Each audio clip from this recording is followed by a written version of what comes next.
కాకినాడ జిల్లా ముమ్మిడివరం నియోజకవర్గంలోని సాయినగర్, షిరిడి, కాకినాడ పోర్టు రైలు బాత్రూములు అస్తవ్యస్తంగా ఉండటంపై ప్రయాణికులు ఆందోళన చేస్తున్నారు. హైదరాబాద్ నుంచి ప్రయాణిస్తున్న వ్యక్తులు, ప్రత్యేకంగా మహిళలు సదుపాయాలు లేక ఇబ్బందులను ఎదుర్కోవడం వల్ల తీవ్ర ఆవేదన వ్యక్తం చేశారు. ప్రయాణికులు దక్షిణ మధ్య రైల్వే సిబ్బందిపై నిర్లక్ష్యం చూపించకుండా సరైన బాత్రూం సదుపాయాలను కల్పించాలని, ప్రభుత్వ యంత్రాంగం కఠిన చర్యలు తీసుకోవాలని కోరారు.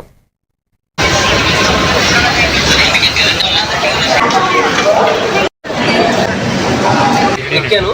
ఈ ట్రైన్ నుంచి పొద్దున్న నుంచి ఈ ట్రైన్లో వాటర్ అనేది లేదు, సప్లై. బాత్రూమ్ కూడా చాలా వాసన వస్తుంది. ఇంకా క్లీన్గా ఉంటే బాగుండేది, వాటర్ కూడా వస్తే బాగుండేది. ఇంకేంటంటే ఇంత డిలేగా ఉంది ఈ సర్వీస్ అనేది. సో ఇది చాలామంది ప్రయాణికులు అందరం ఇబ్బంది పడుతున్నాం. మేము కొంచెం బెటర్ పరిష్కారం కోసం ఎదురు చూస్తున్నాం. సో దయచేసి మీరు దీని మీద తగిన చర్యలు తీసుకుంటే బాగుంటుందని ఆశిస్తాను. ఈ ట్రైన్లోకి అధికారులు ఎవరు రాలేదా? టీటీలు కానీ ఎవరైనా?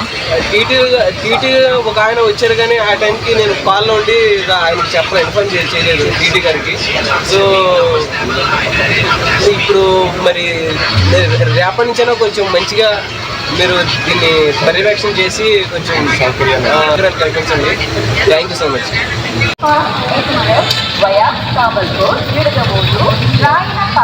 మరికొద్ది సేపట్లో